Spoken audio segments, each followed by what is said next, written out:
Hi, I'm Ken Oakes with Oakes Daylilies. So I was visiting across the street at my cousin's house, and they've got a really cool planting of the variety Statuesque, which its claim to fame is it's really tall.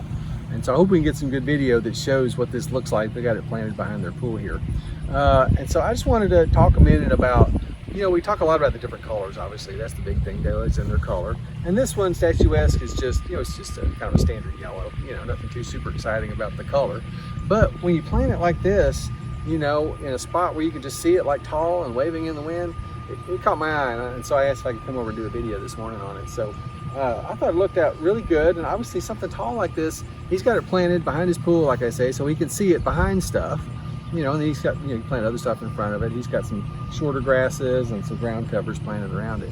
But I just thought it made a really cool look, and just wanted to suggest that, as you're thinking about which daylilies you want to plant, you might want to say, well, you know what, some tall ones could be cool. They definitely stand out. So like I said, the variety Statuesque, so just something to think about.